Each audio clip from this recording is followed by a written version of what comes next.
देश में आतंकी हमलों के इतिहास में 26/11 की तारीख बेहद खौफनाक और दर्दनाक मानी जाती है। हालांकि हर आतंकी हमला ताउम्र ना भुलाने वाला जख्म दे जाता है। जो परिवार उस हमले का शिकार होते हैं उनकी जिंदगी नर्क बन जाती है। और इसी तरह मुंबई का आतंकी हमला आज भी नासूर बना हुआ है, क्योंकि उसका जख्म हरा है और गुनहगारों को सजा देने की चीज अभी बाकी है।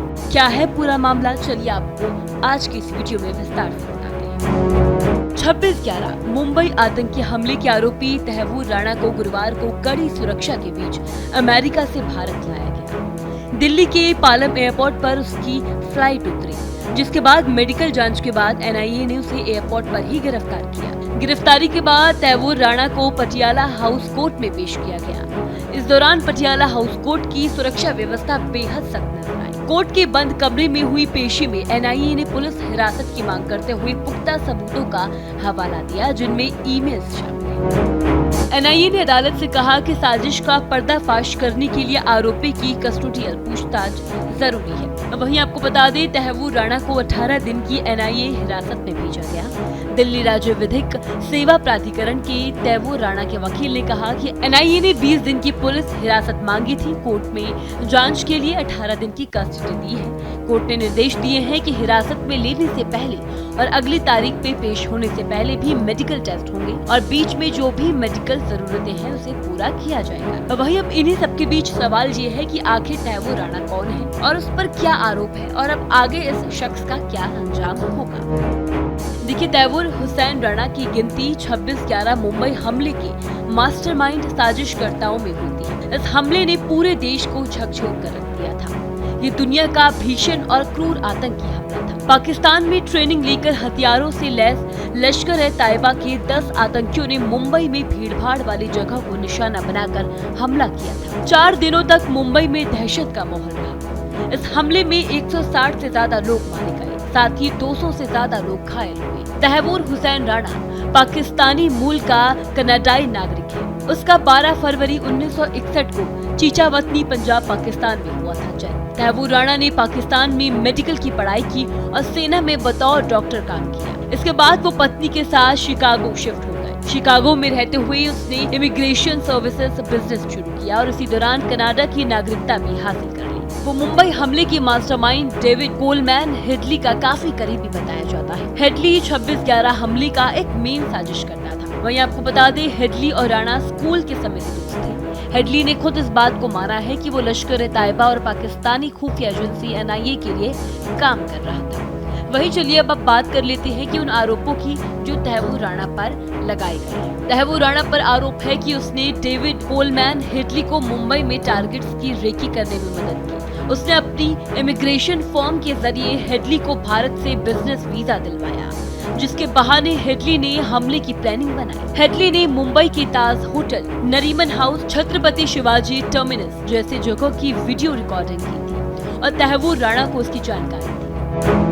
साजिश के तहत डेवी हेडली कोलमैन ने इमिग्रेशन लॉ सेंटर के नाम से जानी जाने वाली एक कंपनी के प्रतिनिधि की आड़ में कई मौकों पर भारत के कई हिस्सों जैसे दिल्ली, मुंबई, जयपुर, पुष्कर, गोवा, पुणे की यात्रा की, जिसका कार्यालय तांडदेव में स्थित है। इसी तरह तैमूर राणा ने भी देश के विभिन्न जगह की यात्रा की। तैमूर राणा हफीज सईद, अब्दुल रहमान, जाकिर उर रहमान लखवी, मेजर इकबाल, साजिद मीर ने मुंबई 26/11 में आतंकी हमलों में मदद की थी और उन्हें बढ़ावा दिया।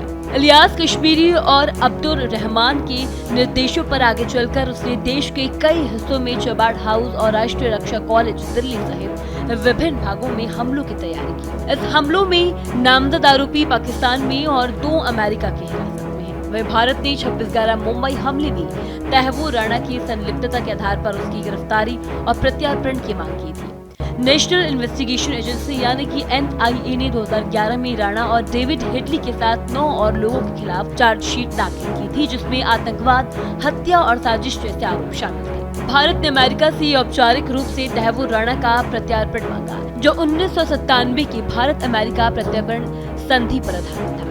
वही चलिए अब आपको बताते हैं कि आखिर तैमूर राणा की गिरफ्तारी कब और कैसे की। तैमूर राणा को अमेरिकी खुफिया एजेंसी FBI ने अक्टूबर 2009 में शिकागो में गिरफ्तार किया। 2011 में अमेरिकी जिला अदालत ने उसे लश्कर-ए-तैयबा को समर्थन देने और डेनमार्क में एक अखबार पर हमले की साजिश के लिए दोषी ठहराया, लेकिन मुंबई हमले में सीधी संलिप्तता में बरी कर दिया गया। उसे 14 साल की सजा हुई थी। इस सजा को राणा ने 2020 में पूरा कर लिया। कोविड-19 के चलते उसकी सजा जल्द पूरी हो गई। इसके बाद भारत ने प्रत्यार्पण के लिए नया अनुरोध किया और जून 2020 में उसे लॉस एंजलिस में फिर से गिरफ्तार किया गया। 16 मई 2023 को प्रत्यार्पण को मिली मंजूरी। कैलिफोर्निया की मजिस्ट्रेट जज जैकलीन चुलजियन ने 16 मई 2023 को 48 पन्नों के आदेश में राणा के प्रत्यार्पण को मंजूरी दी। कोर्ट ने कहा कि भारत ने पर्याप्त सबूत पेश किए जो प्रोबेबल कॉज स्थापित करते हैं। राणा ने अपराध किए। राणा ने अमेरिकी सुप्रीम कोर्ट में अंतिम अपील रिव्यू पिटीशन दायर की, जिसको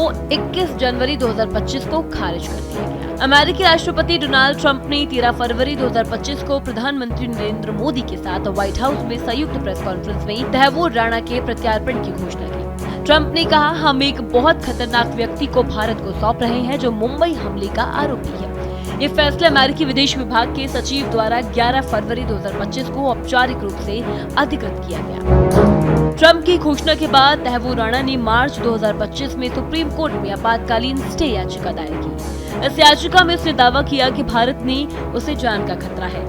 भारत से तैमूर को जान का खतरा है, ऐसी उसने याचिका जो है वो दायर की थी। 6 मार्च 2025 को जस्टिस एलेना कालगन ने इसे खारिज कर दिया। उसने फिर चीफ जस्टिस जॉन रॉबर्ट्स के सामने नई याचिका जो है वो दायर की, लेकिन अप्रैल 2025 तक ये भी खारिज हो गई, जिससे प्रत्यार्पण का रास्ता जो है वो साफ हो गया। अब जब तैमूर राणा भारत की जमीन पर है, अब सवाल सिर्फ ये नहीं है कि उसे कब सजा मिलेगी, सवाल ये भी है कि क्या इस नासूर पर अब मरहम लगेगा, क्या उन मासूम चेहरों को न्याय मिलेगा जिनकी जिंदगियां 26/11 ने निगल ली। राणा की गिरफ्तारी एक शुरुआत है एक लंबी लड़ाई की, जिसमें इंसाफ की जीत ही आखिरी मंजिल है।